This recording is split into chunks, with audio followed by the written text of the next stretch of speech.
I'm Mark Seifter. And I'm Linda Zeiss Palmer. And this is Arcane Mark.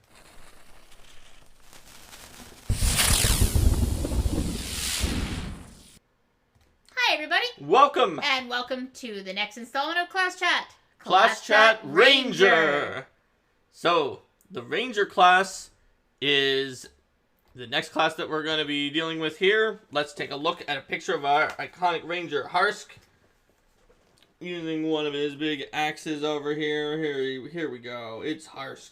So Harsk is more of an axe Harsk in second edition as opposed to the more bow focused. He's got that crossbow if he needs to. Yeah, no, that's true. But in terms of like which one is focused on. Yes. And things like he's got everything he needs to kill you no matter what. He's also got everything he needs to make a mean pot of tea. So that's important. All right. So Stump Monkey asks, "Is the Ranger British?" I would say that like Rangers do have something into the mythology of like Strider or Aragorn from the Lord of the Rings. So in some ways, you could say that the Ranger is British, but mostly the Ranger is not British. What do you think, Linda? Do you agree about whether the Ranger is British? Okay. So we agree the Ranger is not British. Let's talk about the Ranger. Well, the iconic Ranger anyway. Harsk. Well, are Harsk you sure? Because let's think about this, right? So first of all, he's got like a tartan pattern. Yes. Second of all, many dwarves are stereotypically voiced with Scottish accents, which is a part, and this is true, of Great Britain. Third, he drinks tea. You're right. He drinks tea. You're right. He has tea time. So, can you really be sure that Harsk is not British? You got me there. And they all said he drinks tea like before I even got to that point. There we go. See, must be British. QED. Qued. So, your proof skills are invalid. Woo! Whether or not the Harsk, the iconic Ranger, is British, which you could continue to tell us in the chat, whether you think it's true. We'll talk, as we usually do, about sort of what story do we have for the Ranger in the core rulebook. The Ranger being like the class that hunts around in the wilderness, is great at fighting too. Let's see what it says here. Some Rangers believe civilization wears down the soul, but still needs to be protected from wild creatures. Others say nature needs to be protected from the greedy, who wish to tame its beauty and plunder its treasures. You could champion either goal or both. You might be a scout, tracker, or hunter of fugitives or beasts, haunting the edge of civilization or exploring the wilds. You know how to live off the land and are skilled at spotting and taking down both opportune prey and hated enemies. So, for role-playing tips, you can, during a combat encounter, you can single out particular foes to hunt, making you better at defeating them. You target and brutalize your chosen foe with either a bow or melee weapons while supporting your allies with your skills. During social encounters, when you speak, it's with the voice of practical experience, especially involving wilderness exploration. While exploring, you guide your allies through the wilderness or follow tracks. You keep an eye out for trouble, constantly alert for danger, even when it's not overt. In downtime, you craft weapons and train animals in preparation for your next venture. If you prefer to get outside, you might go on hunts or scout nearby areas to better understand your environment. You might respect the raw power of nature and understand how to make the best of its bounty, enjoy the thrill of the hunt, scout out ahead of the party, reconnoitering dangers before combat begins. Others probably call upon you to protect them from the wilds or the encroachment of civilization, expect you to be a quiet or taciturn loner, or think there's something dangerous and wild about you. So, those are sort of what the core rulebook thinks about the Ranger. In terms of your starting stats, they're pretty good. You got Strength or Dexterity as your key ability. You've got 10 hit points, which is good. Like, not every edition of D&D or Pathfinder gave the Ranger the same number of hit points as the fighter, so it's good to have 10. Yeah, well, they may want to be on the front lines, where they may want to stand back a little bit. You've got what you need either way. Strength or Dexterity lends itself toward, whether you want to be that more up close and personal Ranger, whether you want to be that ranged Ranger, or somewhere in between. Ranger has low-key some of the other best starting skills. For someone who doesn't get like a big focus on skills and more skills later on, you get expert in perception, fortitude, and reflex, just trained in will out of all 4 of those. Plus nature, survival, and 4 skills plus your intelligence modifier, which is a little more than most people have in total for skills, and for perception and saves is pretty good. We were talking about the monk before, who's expert in all 3 saves, but they're still trained in perception. So depending on how you weight perception, pretty solid. You've got simple and martial weapons, unarmed attacks, light and medium armor, and unarmored defense. Plus, of course, Ranger class DC. And even with not being expert in will, the perception and the nature and the survival all kind of push you toward wanting to be a wiser character. So you're not even likely to have that as a serious weakness. First off, yes. Second off, Rangers get Iron Will at level 3. That's the earliest possible time that they pick up expert in will. So from 3 onward, you're an expert in everything. Basically, I mean, not armor. That takes a while. As we mentioned with the monk and the champion, that takes a while. But you're an expert in pretty much everything anyone would have started in expert in terms of the saves and perception. Right at level 3, pretty solid. You get a bunch of other stuff too, though. You get a special ability called Hunt Prey, which is an action, but you can even take it before the fight starts during exploration if you're tracking something. Which, as a ranger, you're probably doing that. Gives you a major +2 circumstance bonus to perception checks to seek your prey, so you're good at spotting your prey when they're hiding. Survival checks to track your prey. You ignore the penalty for range attacks within your second range increment against your prey, which is pretty handy. You can make attacks from really far away with your bow, or if you're using like thrown weapons, you can. The range increment is so small that getting a second range increment on it with no penalty can actually let you stay at a distance. I really like Hunt Prey compared to as an improvement on the way that sort of the whole ranger being really good at hunting something is presented. Because when you had the whole my favorite enemy is this particular type of opponent, then you're really good at fighting dragons or whatever. And so if there's a dragon adventure, you're amazing. But then if dragons don't show up, you kind of had to play that guesswork, and it also made the character very focused, whereas this allows the ranger to be a lot more flexible with who they want to focus on. That's right. Favorite enemy as kind of like a fantasy racism not only is a little bit like fraught, depending on who you pick as your favorite enemy as a main mechanic for a class, but also, like you said, Linda, it's so situational that Adventure Pass Player's Guide had to tell you which things to pick for your favorite enemies, or you might just not get the ability. If it came up a lot, you wound up being super strong. If it came up not at all, you wound up being really weak until you could turn everything into your favorite enemy in Pathfinder 1st Edition, and it was completely outside of your own control.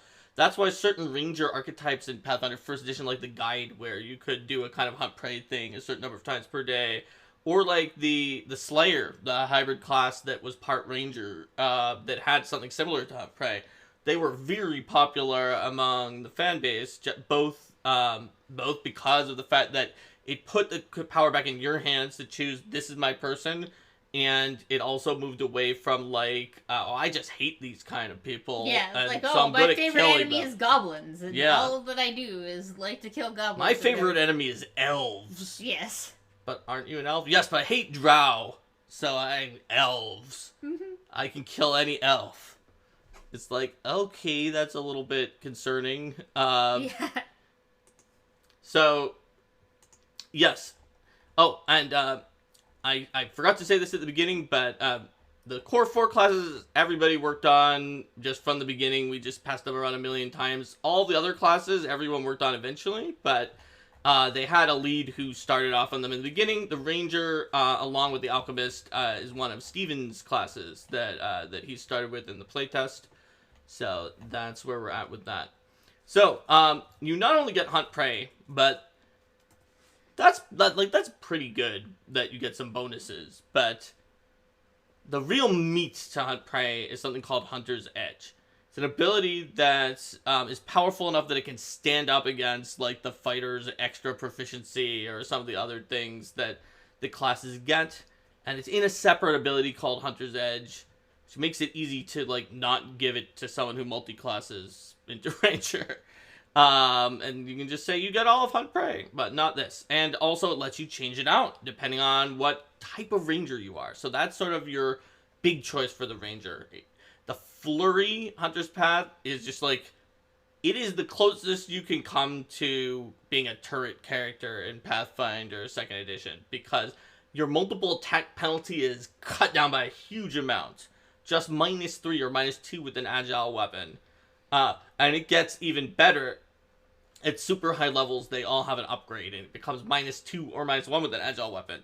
So, for a Flurry Ranger, every action you're not making with a multiple attack penalty ×2 attack is a big loss for you. They're one of the least likely to be able to like use skills and other actions, and they don't want to move. That's because for most people that when you take an attack at like -10, if you're an archer, it's like, okay, that's not great though. So like intimidating might be better. But for a Flurry Ranger, it's always better to keep attacking. That's basically like, do you want to play the character that continually attacks, that spends all 3 actions attacking whenever they can? This is a good character for you. In our Howl's Rebels game, like I think at first some people who weren't quite sure of like all of what the Flurry Edge was doing for our Ranger was like, what? When the Ranger would like get a 22 or something like that on her 3rd or 4th attack of the turn. It's like, there's a reason it's fun to cast Magic Weapon on that Ranger. Yeah. It's a bow. You can get a 22. It was a high roll to get a 22. But still, yeah. At low levels, still possible. So that's the Flurry. You just make all the attacks. It's great for 2-weapon, fighting, and archery, and there's feats to support it too to make it even better. Precision is a Hunter's Edge that it can seem like it is understated in that it adds D8 precision damage that scales up to 3d8, which is less than a rogue sneak attack, which can be 1d6 and scales up to 4d6. So 3.5 scaling up to 14. This is 4.5 scaling up to 13.5, which is a little more at first, a little less later on. But it's only to your first hit in a round, and the rogue can get it all the time. There's some big things that make precision very strong for you, though. The rogue can only get it on certain weapons that don't do as much damage. You could put this on whatever you want. Greatsword? Yeah, sure, whatever. Do some giant power attack style thing. Is it a heavy damage ranged weapon that you have to reload or something? Or you have some other routine where you're doing other actions? The Precision Ranger is absolutely happy to do an Intimidate or some other action. That's fine. It's the first hit that counts. Also, Precision Ranger has a benefit that is much better than the Flurry Ranger for an Animal Companion, which we'll get to later, that you can get them with feats. Because, like we said with Flurry Ranger, every action that's not an attack at high multiple attack penalty is like, oh, but those attacks are so good. And commanding an Animal Companion fits in there. With Precision Rangers, like, yeah, whatever. Yeah, go ahead, Animal Companion. You get a massive amount of precision damage, too. Then there's the Outwit Ranger. The Outwit Ranger has some major advantages that you pick up, but it's also somewhat underestimated because it gives you skill bonuses on Deception, Intimidation, Stealth, and all recall knowledge about your target. So first of all, you can use it in social situations too. It's like, yes, we've come to the ball, but the Duke is the prey I'm hunting here. We need to trick the Duke or blackmail the Duke or something like that, and you get those bonuses. So this works well for sort of like the urban ranger idea of somebody who's going to be in a lot of social situations, or somebody who it works outside of there too, or somebody who's giving the party huge amounts of information about all the opponents that they're facing. It's really good to know what the weaknesses and resistances and special abilities of your opponents are. You also get +1 AC, which can put you at especially if you are an Outwit Ranger who like uses shields or other things like that. Only the champion isn't going to be able to outdo you there with your +1 AC. And then when you get the Masterful Hunter upgrade, which admittedly is at a much higher level. Also, the Masterful for precision is that your second attack deals some precision damage too, which is really handy. But the Outwit's Masterful upgrade goes from +2 to +4 circumstance bonus, which is enormous, and very, very few things give you a +4 circumstance bonus on checks that you can just be like, yeah, I do this and I get a +4. Plus, you get the +2 to AC, at which point you've got the same AC as a champion who is using the same kind of armor as you. Now, they might be in a heavier armor, but if they're not, you have the same AC as they do. So there's a question here that maybe the answer may just be, we've never said that, but Alexa was saying, it was asking how you guys came up with the Outwit Edge, knowing that Flurry is from playtest and Precision arose from conversations. Have you ever said, like, where Outwit came from? Basically, that Outwit came from the fact that we were making more edges, and we were looking at, like, there was a massive amount of Ranger sort of back and forth during the playtest, and there were a few people who just repeated the same points over and over again a lot, but there were also a lot of people, like, on every direction who gave, like, very thorough and detailed analysis about the Ranger, and just looking at what people were doing, I think that that Outwit wound up showing up, just sort of like that's the blind spot that was missing that people were talking about, I think, on the message boards. I believe that's the case. I know that when it came time for after the play test, part of splitting into the separate edges was something that I did, because Steven was doing a lot of bestiary stuff at that time. So, anyway, I can't remember it exactly. Those are the 3 Hunter's Edges. The big choice, very, very important for the Ranger. So, moving on from a Hunter's Edge, we're still, we get a Ranger feat, so we get basically the same thing everyone else does at level 1. So we're done with level 1, and we've already spoiled level 3, was that we get Iron Will, and now we have everything.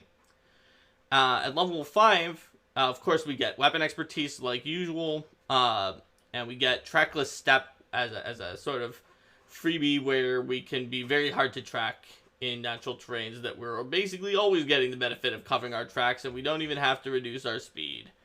I mean, that's handy as an extra. Mm-hmm. At 7th, we get both Evasion and Vigilant Senses. That means that we've got great perception, we've got great reflex saves, we're going to not take any damage on those successful saves, taking half can stack up eventually. And you get weapon specialization as well. Yeah, weapon specialization. What's not to love about level 7 for Ranger? At level 9, you're going to pick up Ranger Expertise, which is being expert in your Ranger class DC, which you don't necessarily use a lot, but hey, you are. And Nature's Edge, where every time somebody is in natural difficult terrain or difficult terrain from a snare, they are always flat-footed to you. That can be definitely handy in a natural environment, and if you have an area where you can set things up with snares or natural difficult terrain or what have you, you can just really go to town on the enemies by... Ranger can certainly be very good at setting up traps, ambushing, stealthing, sneaking, noticing what's going on, and really controlling these situations. Especially good for a ranged Ranger, since, like, mainly it's easier to get a flank or something like that. At 11th level, you pick up Medium Armor Expertise, Juggernaut, so now you're also a master at Fortitude saves, and Wild Stride, which lets you basically ignore all non-magical difficult terrain and reduce non-magical greater difficult terrain to difficult terrain. That's pretty good. Then at level 13, you're going to pick up Weapon Mastering, which a lot of classes get at that point, mastering your weapons. Level 15, Greater Weapon Specialization, Improved Evasion, and Incredible Senses, making you legendary at Reflex and Perception, and now you can't critically fail your Reflex saves. Awesome. Level 17 is Masterful Hunter, which gives those, like, ridiculously good upgrades that we were talking about from the Hunter's Edge. Plus, also, you get 4 on Perception to seek your prey and 4 on Survival to track your prey for Circumstance bonus, which is, again, a very huge Circumstance bonus. Yes. It is so... I mean, 4 is basically the highest bonus that can exist. The difference with degrees of success between having that +4 bonus and not, like, if you assume it's like, oh, this enemy is, like, pretty hard to track and stuff, and the rogue is also legendary in Perception, and the rogue and I have the same wisdom, and the rogue could do it on a 10, even though this monster is ridiculous, because it's the rogue. They can still do it on a 10. And you're the Ranger. not only can you do it on a 6, so the number, so you go from an 11 out of 20 chance of succeeding to a 15 out of 20, but you can critically succeed 5 times out of 20 instead of once. And when considering creatures and monsters and things like that, it means that you're just as good at it, how you compare it, like how good your allies are at tracking a particular creature, and you're just that good at tracking a creature that's 2 or even 3 levels higher than that. That's right. But critical successes can be important. When you think about sneak and critical success and critical failure, where a failed sneak actually doesn't completely reveal you, but a critical failure does against a ranger who's hunting you, that can be a big deal. Level 19, we're going to get mastery in our armor, and can we just sleep in it whenever we want. Plus, we can hunt prey as a free action if it's the first action of our turn, which is a ridiculous action economy booster that we just get. A lot of people wind up taking their 20th level feat for, like, I'm quickened and I can do the thing as my quickened action. Yeah. Rangers, we just get it at level 19. Sure, why not as the ranger? So that's a lot of good stuff for the ranger, and we haven't even gotten that much into feats. We, like, generally said there's a really good archery one, which is a 1-action flourish to shoot twice against your hunted target. There's a 2-weapon fighting that's similar, 1-action attack twice. Does it have multiple attack penalty? Sure does, unlike the fighter's double slice, but it uses fewer actions, and the ranger, if they're especially the flurry ranger who likes that feat, is like, yeah, I'd rather save actions. I don't care that much about the multiple attack penalty, whereas the fighter's like, oh, dude, I've got the actions, but I don't want to take the multiple attack penalty. I'm all about the first hit with my extra accuracy. So, those are just 2 of the starting feats. You can also get a whole crossbow build going, especially with Precision Ranger. Animal Companion is in there, and it's a good mix with crossbow. Very solid combination. Like with crossbow and precision, like we were mentioning before. There's a Monster Hunter build where you can just use nature. It's like, every monster is really nature to me eventually at higher levels. And also, it's all nature when you come down to it. It's all nature, and if I succeed at my check, even at higher levels, at first it's a critically success, we'll give some bonuses to the whole team against this. It's circumstance, it stacks with the bard. Yeah, you can have that, and if you're outwit, your chances of making those checks on recall knowledge, or even critting them at when you need to, goes up a lot from those big circumstance bonuses you were already getting. You've got the snares that we were talking about before, where you just set them up. And it can be hard sometimes to have time to pick your battlefield and let the enemy come to you, but if you can, some of those snares are just really good. They just do a lot of damage when the enemy walks into them, or some interesting condition. Their DC is generally pretty high, because, I mean, you had to set them up and then someone had to walk in there. And there's just a bunch of really interesting feats that the ranger can gain. Plus, in Advanced Player's Guide, the section on Rangers by Kate Baker introduces Warden spells, which are a new type of focus spell for the Ranger that can help the Ranger do rangery things, like gather up gravity into your weapon, and so your first attack each round does more damage. Or help your animal companion. Or move a snare to a different spot because you realize it was in the wrong place. So there's a lot of interesting things you can do there. Here's one that I don't know if it's been specifically clarified, but question about whether you could sort of pre-do hunt prey during encounter mode. So we were talking about that earlier in the episode. So it says in hunt prey that you can. Did you say pre-do it during encounter mode? Or sorry, during exploration. It specifically says that you can. You must be able to see or hear the prey, or you must be tracking the prey during exploration.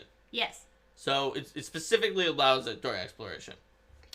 So yes, if you're role-playing the ranger as like, oh, I see these tracks on the ground.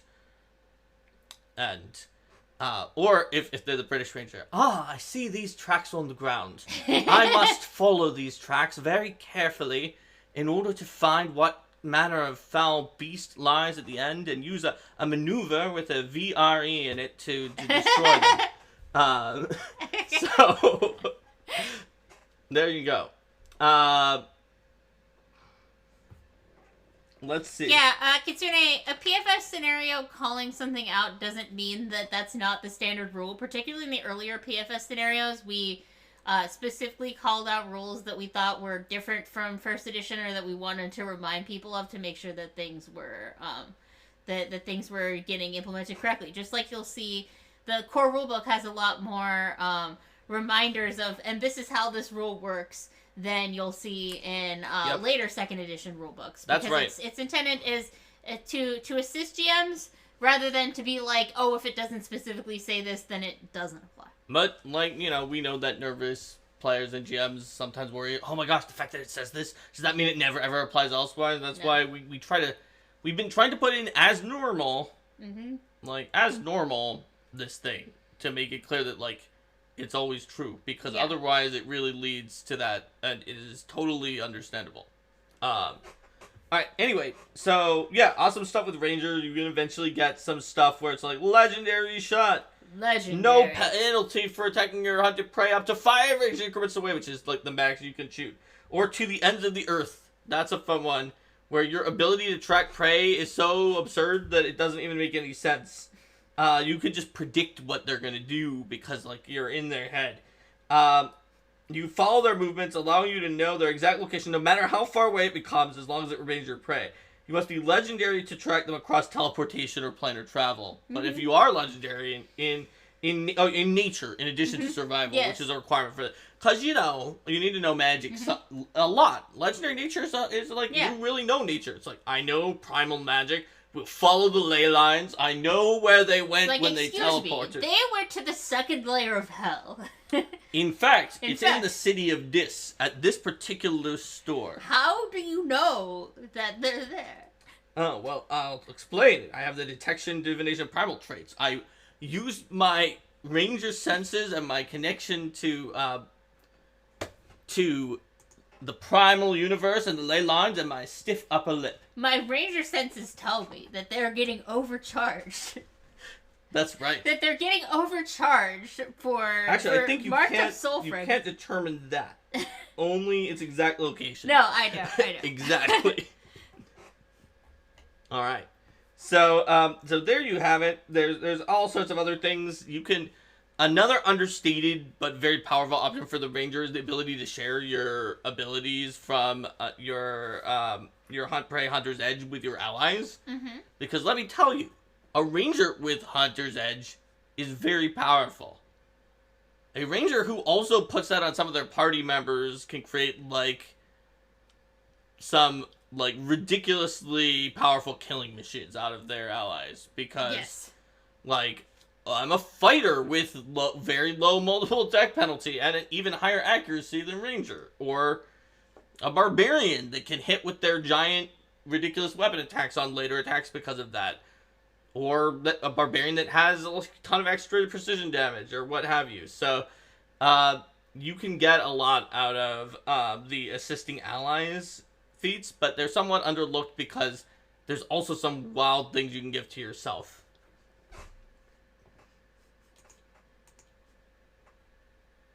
Hilly says, looks at bounty board, takes up bounty, fires a single arrow out the window, kills target, turns in bounty. Yeah, I would say, perhaps fortunately you can't do that. Well, because you wouldn't want NPCs to be able to do that. I think you wouldn't want, it wouldn't really be fun for anybody to do that. It's like, you're not going to be able to go on the adventure because it's just like, oh, alright, we're doing an EP, and it has how many monsters in there, GM? And it's like, oh, I checked, there's 325 total opponents. Okay. Shoot 325 arrows in the air. Alright, they're all dead now, let's just... Yeah. We win, can you just give us standing right outside the window. Now, looks at bounty board, takes up bounty, figures out exactly where this person is, sneaks up on them so they can't possibly notice them, and then defeats them in an ambush by trapping them in a dimensionally... capturing snare or something like that. That's also honorable mention to Ultimate Skirmisher, which I'm sure not as many people take because it doesn't give you as specifically like offensive abilities, but you ignore difficult terrain, greater difficult terrain, hazardous terrain, which is sometimes like there's a lava flowing on this area, or like it's covered in acid, and don't trigger traps or hazard that's triggered by walking there. Yep. So it's just like, yeah, I'm walking over this lava with like 12 traps, and I'm not setting it off. Mm-hmm. You can also Road Runner and Wile E. Coyote your opponent by just like running over it, and they're like, oh, okay, maybe it's an illusion, or it must not be trapped, and then they run into it and It's like, oh, hit 12 different traps. like, excuse me, I'm just going to walk up this avalanche at full speed. Or Without if being you want to be a trapped. real jerk when you have that ability, let them know they're walking into your area that you might have trapped, and like take a really circuitous route where you step on some very specific squares which have a ton of snares in them, and so they're like, oh great, if we just walk on the exact path the ranger took, then we will avoid the ranger's snares. Except for that actually makes them walk into the snares, And then because what you didn't trigger them. do is you make like a few fake snares that are cheap, and you put them in some of those other spots. So like, I spotted their snares. Spotted their snares. I Just know follow this the says ranger. follow the ranger, and we'll be safe. And then your devious stuff is in the spaces Yep. that you actually your go. your biggest snare, your one like. What's the most outrageous snare that you can have right now? So the most outrageous snare is the instant evisceration snare, or the flying blade snare. The instant evisceration snare has an unbelievable amount of blades, and I can barely believe how many blades this snare has. How can you even hit someone with enough blades that does 24d8 piercing damage? With a DC 45 basic. With a DC 45 basic reflex. Like, the amount of, like, people don't always think of snares as being really dangerous because of the fact that they do have to walk into the snare. But, like, to compare, and admittedly it's in an area, and this is not, it is one creature, but, like, Meteor Swarm does, 6d10 damage plus 14d6, basically. So that is going to be 49 plus 33, that's about 82, and this does a lot more than that. It does 108, the instant evisceration snare. Even if we're talking disintegrate, which can do actually disintegrate might be able to do a little more. I think it does 2d10 per spell level, so 10th level disintegrate can do 110, but you do have to hit them and they have to fail their reflex save for that to happen, whereas this is just like, oh, what happened? Oh, I stepped on the snare square and I failed the DC 45 basic reflex save. Kitsune says 24 blades. Come on, 24 bastard swords with springs. But you getting them all to hit... How did they all fit in the same square? Yeah. And instantly eviscerate people. Also, the flying blade wheel is fun because you just keep spending interact actions. Once it gets triggered, it flies around and keeps attacking things until someone destroys it. But it's actually, like, considering it's just a random snare that's going around, takes a pretty long time to destroy it. So, anyway, there's all sorts of hilarious things you can do with the Ranger. Very solid class. Let's talk about multi-classing. So, multi-classing into Ranger. Here's a picture of an elf who's doing just that. Ranger. Ranger dedication, as you might expect, you get Hunt Prey just right away. You get it. You get everything in it because you don't get Hunter's Edge. Yes. Then you can get Hunter's Trick and Advanced Hunter's Trick to get the feats, the resiliency that all the 10 hit point classes have to get more hit points, and level 12 Master Spotter, get Master and Perception. So, if you're a monk, it can get you the last thing that you didn't get Master in, if you want. Although, to be honest, you could pick that up with the General Feat if that's the only reason that you were taking Ranger. Ranger is good, just like, you want that survival and perception bonus on Hunted Prey that I was talking about when I was like, well, the rogue can't get that bonus. Well, the rogue could get that bonus if they wanted to become a ranger.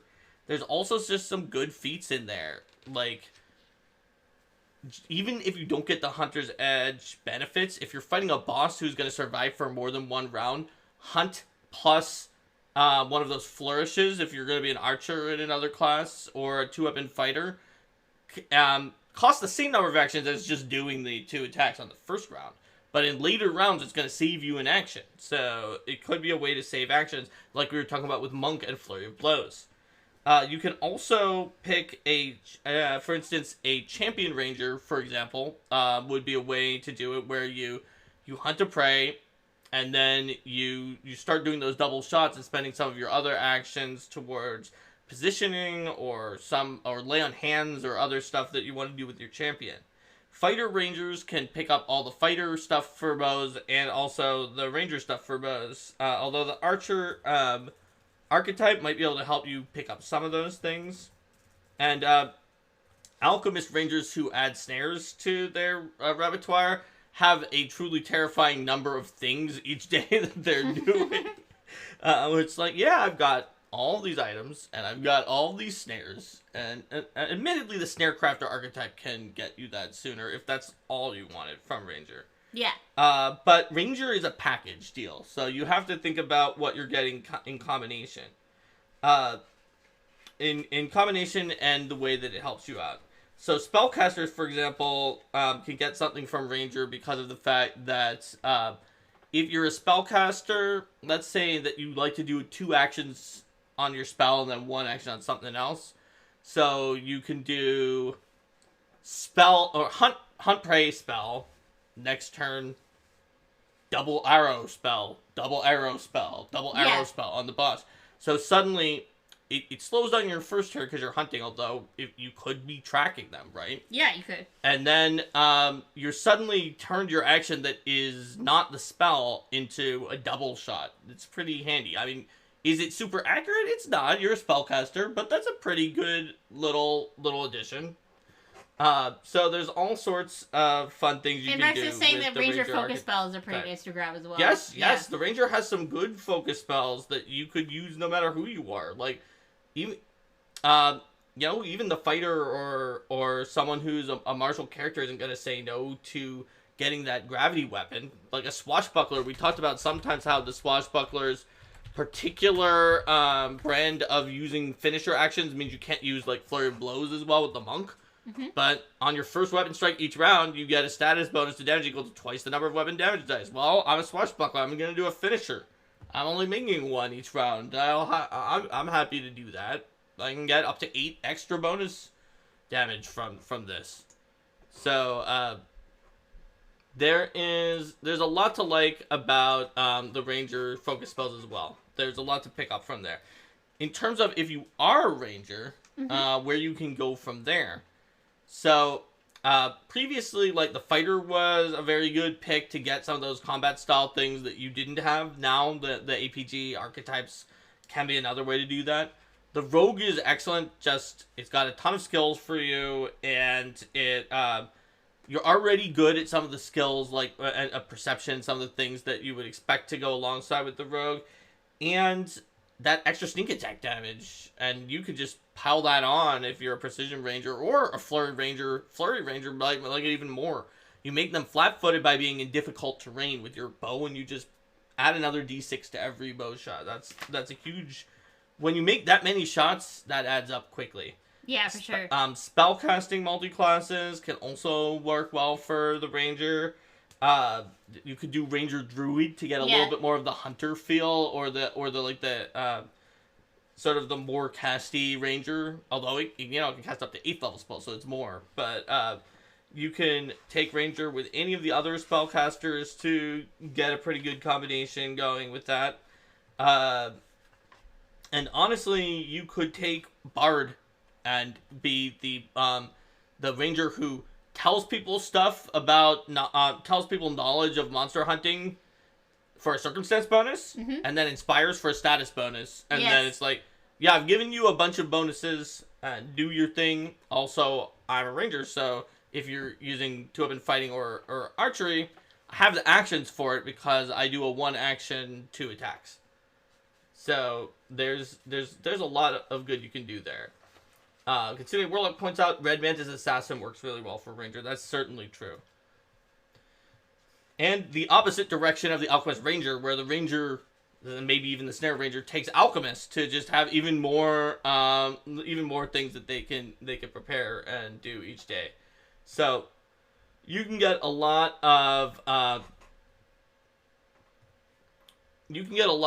potential benefits out of Ranger in either direction. It's a versatile class with really lets you change your play style with the different hunters. Yeah, edges. there's a lot of different paths for different types of weapons, for up close and personal combat, for distant combat, for being, and for all sorts of different strategies, which makes it fit well with a lot of different classes. Zathos points out Cavalier is good. It can be. One thing is that Ranger does have animal companions on its own, so you don't need Cavalier as much, but some of the Cavalier specific feats work really well if you want to be a mounted ranger. So it could be worth taking a look at it, even though you already have animal companions as a ranger.